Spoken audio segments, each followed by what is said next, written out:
Having some trouble deciding what race your warlock or wizard should be? Well, you're in luck, because behind today's secret door, why your warlock or wizard ought to be an elf.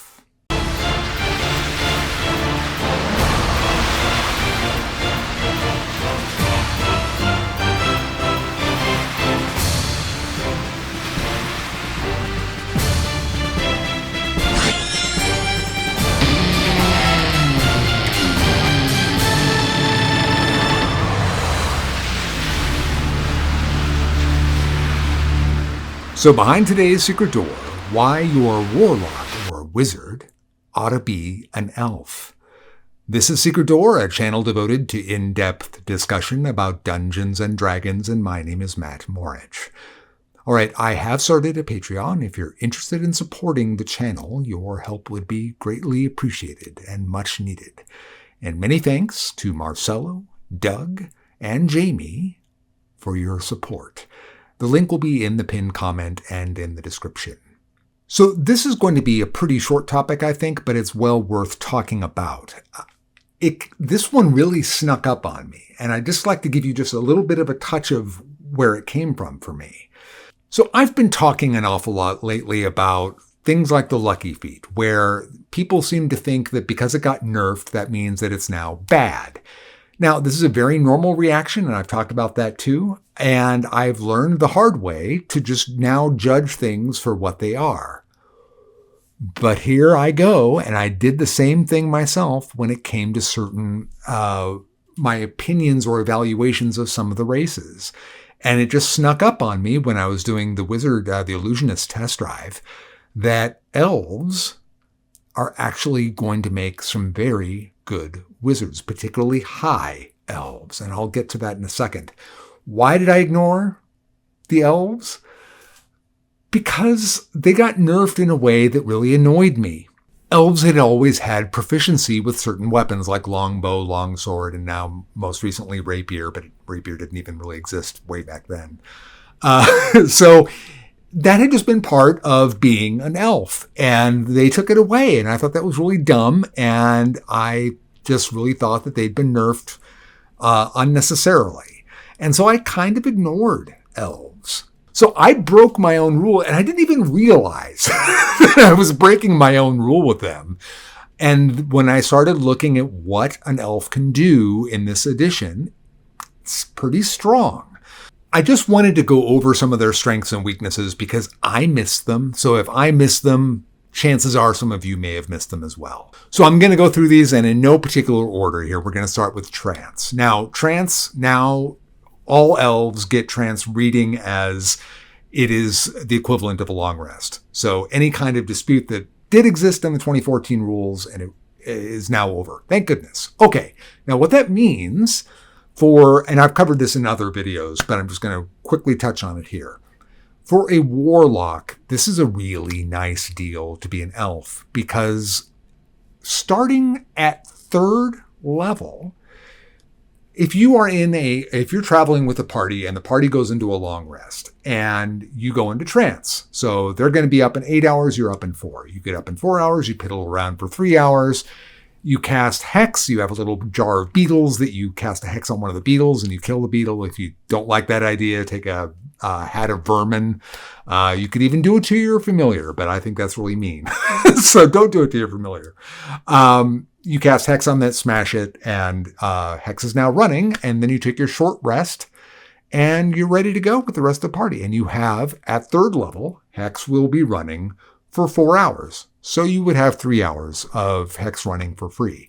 And at 5th level, that would be 7 hours. And then, of course, by 9th level, it's all day, and you'll have had hex cast for free. That alone, that ability to easily manipulate this. Now, a non-elf warlock can do the same thing, but you will cost the party some time, and that's not always going to be possible. With an elf, it's always going to be possible. In fact, I would think that extra hour is going to be a problem in so many situations that I give it like a 50-50 chance that it will work for a non-elven character. So it's a big deal to be an elf just to get trance. Now, a wizard isn't really going to get as much of an advantage out of trance. This is just simply the weird way how warlock spells regenerate with a short rest. So that's the big advantage for the warlock. But it doesn't stop there because, of course, the elf has other things that it can do. So that was trance. The other things that your run-of-the-mill elf gets, you get dark vision. Great.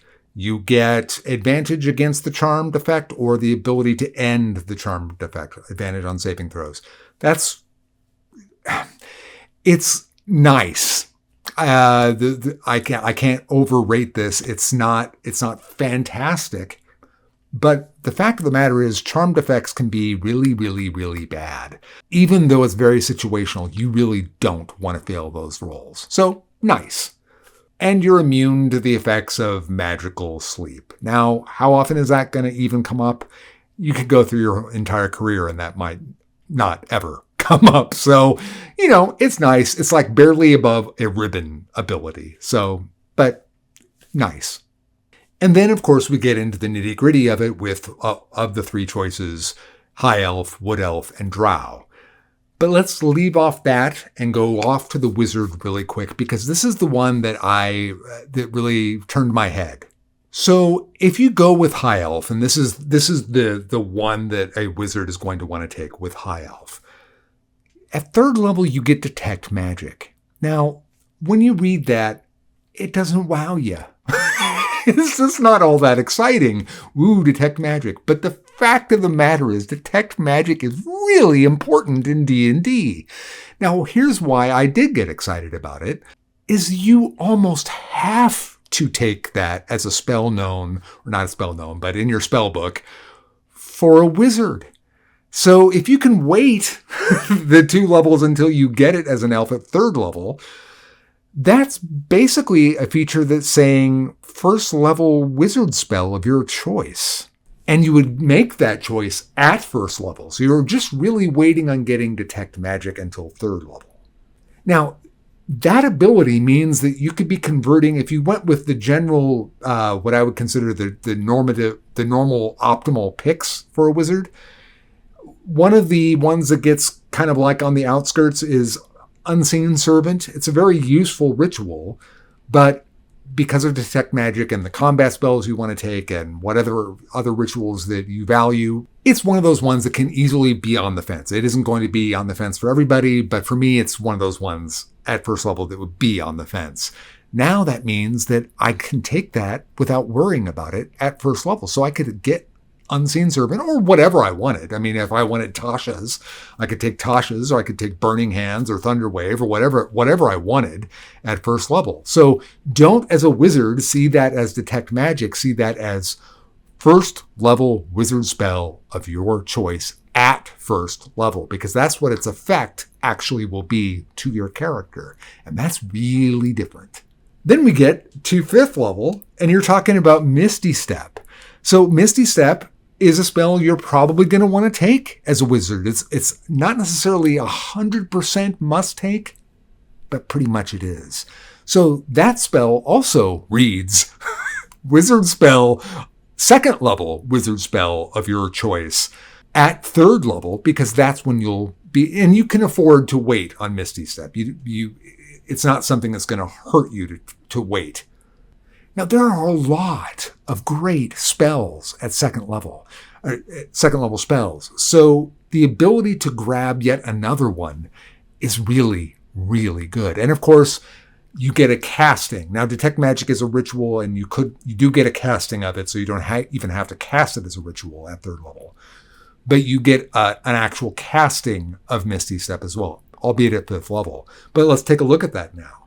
So if you're a 5th level wizard, you have 4 first level slots, normally 3 second level slots, and 2 third level slots, but you would also have Arcane Recovery, so essentially 3 third level slots most likely. But this is essentially giving you 4 second level slots, albeit one of them has to be to cast Misty Step.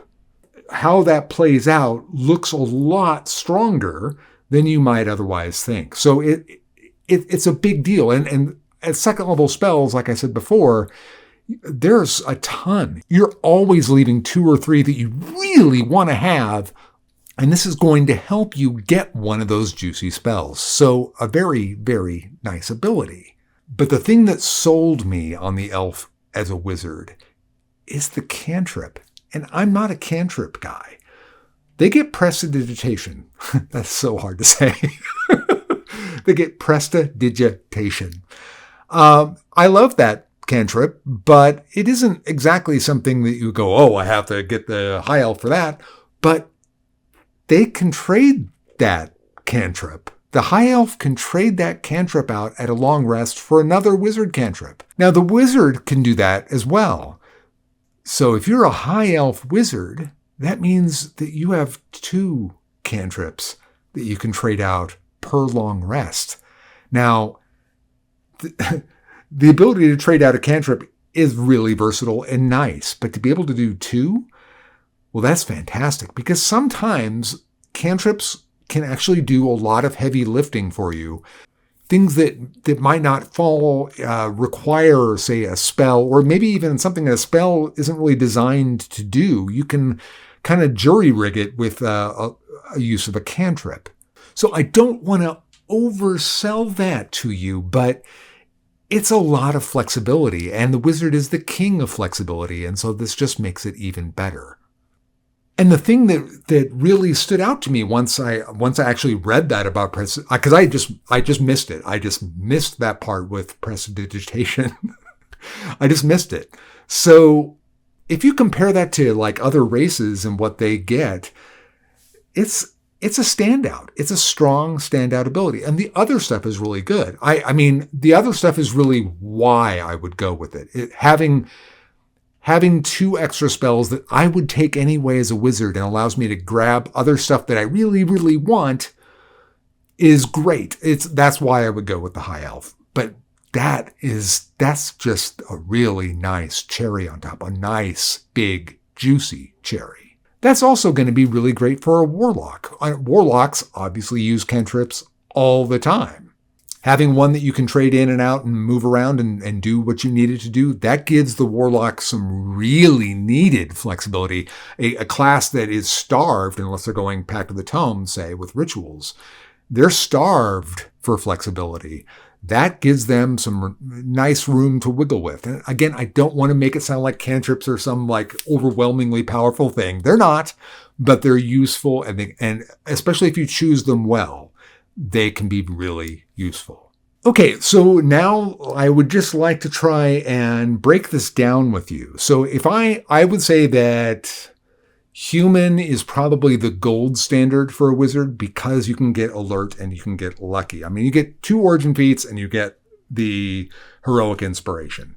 That's a small consideration, but it's a nice thing to have in your pocket when you wake up every day. So then let's start with the evaluation. So how valuable would you say is dark vision? If there was a feat that gave you dark vision, would you take that feat?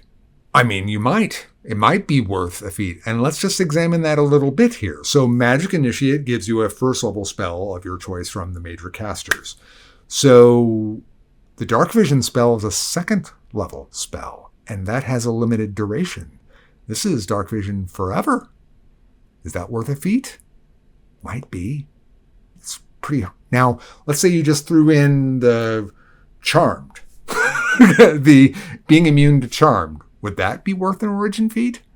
What if you threw in immune to magical sleep on top of that? Would that change it? Would that make it worth an origin feat? And if it were an origin feat, where would you rate that origin feat? So then, with dark vision, with dark vision, with advantage against Charmed, and immune to magical sleep, where would you rate that feat? I would probably rate it somewhere around equal to tough or something like that. That seems like a fair, and it might even be a little bit higher than that. But then you throw in the spells, and then you throw in the cantrip effect. If the feat were simply that cantrip thing, where would you rate that feat? A wizard cantrip, because the feat would read wizard cantrip of your choice per long rest. Where would you rate that? Now, it's not even close to being the same as having Magic Initiate, right? Because Magic Initiate, you get to choose the spell, and here you're stuck with Detect Magic and you're stuck with Misty Step. But like I said before, those are two spells that almost every wizard has to take. So what you are getting is a first level and second level spell of your choice. In other words, something very close, or if not better, than Magic Initiate. So if we just look at the spell part as, say, at least equal to Magic Initiate, well, now what are we talking about here? Magic Initiate gives you a little bit more, but you are getting a first and a second level spell. And like I said, I'm evaluating this as a wizard, so don't get too overexcited about this. I'm not saying that it's fundamentally better. But if you have the ability, if you were going to take those spells anyway, it essentially is wizard spells of your choice. Now, with a Warlock, does a Warlock want to have Misty Step, especially like a free casting of Misty Step? Yeah, they sure do. So both a wizard and a warlock are going to have to look at high elves very, very carefully. So you're getting something essentially akin to Magic Initiate with the spells, something roughly akin to tough in level by my estimation with Dark Vision, and then you get that Cantrip ability, which I think by itself is also equal to maybe something like tough. Just simply because there's a lot... There's not like an overwhelming number of wizard cantrips right now, but there's going to be more spells and there's going to be more cantrips. And even with the selection that you have right now, it gives you a lot of flexibility. It gives you a lot of room to move. So, I mean, maybe I'm overvaluing it with comparing it to tough. Maybe I'm undervaluing it. It's really very hard to say this, but I'm just trying to paint a picture here, and I'm not trying to create a false argument for you guys. That's not what I have no interest in selling you elves. I was just simply shocked when I saw it through this prism that this is a very, very, very powerful choice for a wizard and a really powerful choice for a warlock. So now when we go back to the baseline assumption here, and we're talking about human and the gold standard and comparing it, now would you trade lucky for all that? And I'd say, yeah, of course I would. I think that you're getting a heck of a bargain. I think lucky has an enormous impact and has a lot of utility for that character, and it does grow with your proficiency bonus, and that's great. But to get all three of those kind of packages that I just outlined, that's really hard to beat, man. And I'm couching it that way because, of course, you get an origin feat, so you don't have to give up on alert. Now that everybody gets an origin feat, you get alert and all that.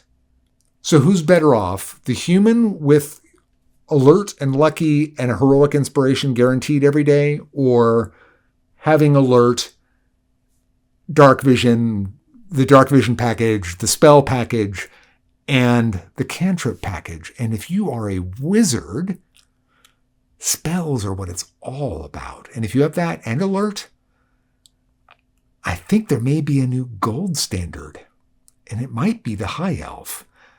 Don't hold me to that yet, but that's kind of where I'm thinking. Well, let me know what you think. And I don't want to argue about it. Just tell me what you think. If you agree, disagree, that's fine. We don't need to. This is a relatively new idea. Like I said, it just came to me as I was finishing up doing the Illusionist. So let me know what you think. I'm kind of curious. But like I said, I will do my best to try not to fight. I don't have a dog in this fight. Just the evaluation where you think it would be. It would be interesting to see. All right. Well, that's all I've got. If you enjoyed the video, please like, please share, please subscribe. And if you're stuck and you don't know where to go, you can always search for a secret door. Until next time, I cast bless on all of you.